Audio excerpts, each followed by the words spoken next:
Hello! Good morning, good morning, good morning! Manang Leads again! Huwag po kayo magsasawa sa mukha ko. Ayan. So, kamusta? 2025 na. Ayan. So, ang gusto kong sabihin lang naman sa video na to ay gusto kong i-invite yung mga licensed nurses natin dyan na kahit may work dito, pwede nyong subukan na mag-submit ng application or resume sa agency. Doon sa agency kung saan ako nag-apply noon nung umalis ako ng Pinas, yun. So, wag kayong mag-alala, legit po yun. Yung mga nagsasabi na naman dyan na, hindi yan totoo, hindi. Ay nako, wag kayong masyadong nega sa hirap ng buhay ngayon sa Pilipinas. Nako, kahit may trabaho ka pa dito na 8 to 5 work, hindi yan kasya, alam ko, dahil naging empleyado rin naman ako. Yun guys, so sa mga licensed nurses dyan na gustong pumunta sa Middle East, sorry, meron din po tayong Germany, pero nurses lang. Licensed nurses lang. Ang gagawin natin is magsasubmit kayo ng resume ninyo, tapos isasubmit natin dun sa agency natin dito sa Pilipinas. And then, i-market nila yung resume ninyo. Isasubmit nila dun sa hospitals na nangangailangan ng mga nurses. Ganon. Ngayon, kung nagustuhan nila yung resume mo, tatawagan ngayon yung agency natin dito sa Pilipinas. And then, yung agency natin dito sa Pilipinas, tatawagan na kayo. Ganon ang style nun. So, kahit may work ka ngayon, okay lang yan. Kasi, at least may hinihintay ka ba? Ganon. Meron din tayong, yung nurses na sinasabi ko is, both Middle East and Germany. Pero sa Middle East, na naghahanap sila, rush hiring sila ngayon, mass hiring sila ngayon ng domestic helpers at saka nanny. Kaya kung wala ka rin lang ginagawa dito sa Pilipinas, why not try? Kaysa naman yung walang work dito, malay nyo, after ng contract ninyo na 2 years, makapag cross country kayo. Kasi mas madaling mag-process ng papers kung nasa ibang bansa ka kaysa yung nandito ka sa Pilipinas.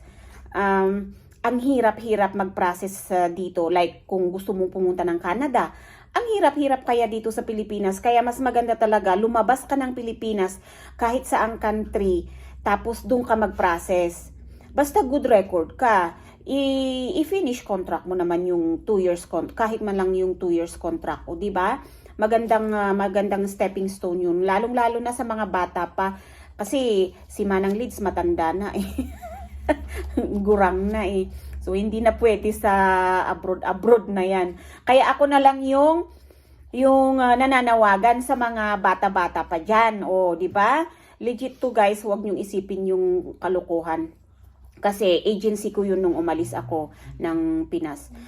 Okay, so yun ang gusto kong sabihin sa video na to. So thank you so much sa mga palaging nanonood at saka nagla-like. Paki-share din po guys, kasi malay nyo, makatulong yung i-share nyo na video.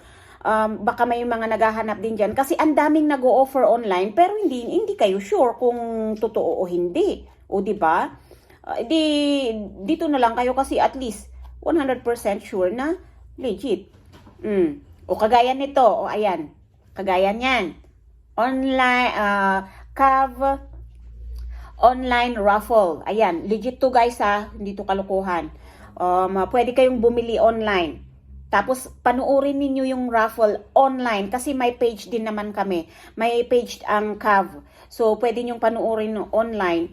Pwede kayong bumili online. 20 pesos isang ticket.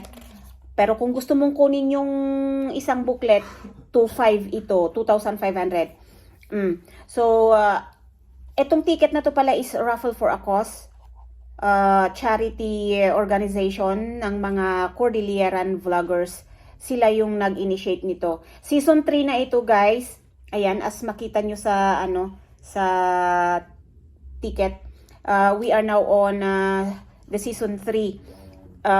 Season 1 and 2 was successful, kaya may season 3 na naman tayo.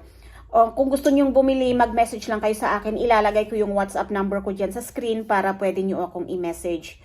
Yun. Ako na ang magsusulat kami na yung magsusulat ng information ninyo dito. I-message nyo lang kami kung anong information ang isusulat namin. And then, yung bayad ninyo is via GCash or fund transfer sa bank. Ganon. Okay, may mga beneficiaries ito. May mga naghihintay na beneficiaries. So, yun ang isipin po natin. Ako as a seller or agent, may beneficiaries din ako, mga special children. So, aside from my son na autistic, may mga iba pang special children na naghihintay sa sa part ng sales ko ng ticket na to. Okay, thank you so much once again. Mag-ingat po tayong lahat.